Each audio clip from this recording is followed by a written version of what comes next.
ಎಲ್ಲರಿಗೂ ನಮಸ್ಕಾರಗಳು. ಇದೇನು ನೀವು ನೋಡ್ತಾ ಇದ್ದೀರಿ, ಇದು ಅಗ್ನಿಹೋತ್ರ ಮಾಡ್ತಾ ಇರೋದು ಸಂಜೆ ಟೈಮಲ್ಲಿ. ಅಗ್ನಿಹೋತ್ರಕ್ಕೆ ಈ ಥರದ ಕುಂಡ ಒಂದು ಬೇಕು, ತಾಮ್ರದ ಕುಂಡ ಇರಬೇಕು. ಆಮೇಲೆ ತಾಮ್ರದ ಪ್ಲೇಟ್ ಅವರೇ ಕೊಡ್ತಾರೆ, ಈ ಥರದ್ದೆಲ್ಲ. ಆಮೇಲೆ ಆಕಳ ಸಗಣಿ ಮತ್ತು ಆಕಳ ತುಪ್ಪ, ಅದನ್ನು ಮತ್ತು ಸ್ವಲ್ಪ ಅಕ್ಕಿನ ತುಪ್ಪದಲ್ಲಿ ಮಿಕ್ಸ್ ಮಾಡಿಬಿಟ್ಟು ಬೆಳಗ್ಗೆ 2 ಮಂತ್ರ, ಸಂಜೆ 2 ಮಂತ್ರ ಹೇಳಬೇಕು. ಬೆಳಗ್ಗೆ ಮಂತ್ರ ಸೂರ್ಯಾಯ ಸ್ವಾಹ ಸೂರ್ಯಾಯ ಇದಂ ನಮಃ ಅಂತ ಸೂರ್ಯ ಉದಯ ಟೈಮಲ್ಲಿ ಹಾಕಬೇಕು. ಮತ್ತೊಂದು ಪ್ರಜಾಪತಿಯ ಸ್ವಹ ಪ್ರಜಾಪತಿಯ ಇದಂ ನಮಃ ಅಂತ ಹಾಕಬೇಕು.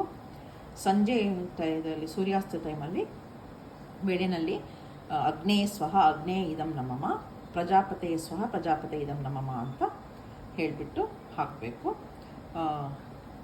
ಆಮೇಲೆ ಅದು 2 ನಿಮಿಷ ಮುಂಚೆ ಬೆಂಕಿ ಹೊದಿಸ್ಕೊಂಡ್ಬಿಟ್ಟು ಹಾಕಬೇಕು. ಈ ಸಂಜೆನೂ ಅಷ್ಟೇ, ಬೆಳಗ್ಗೆನೂ ಅಷ್ಟೇ, ಸೂರ್ಯಾಸ್ತ ಮತ್ತು ಸೂರ್ಯ ಉದಯ ಸಮಯದಲ್ಲೇ ಮಾಡಬೇಕು. ಇದನ್ನು ಒಂದು ಸಲ ಮಾಡಿದ್ರೆ 48 ದಿವಸ ಮಾಡ್ತಾಯಿದ್ರೆ, ಕಂಟಿನ್ಯೂಸ್ ಮಾಡಿದ್ರೆ ಒಳ್ಳೆಯದು. ಧನ್ಯವಾದಗಳು.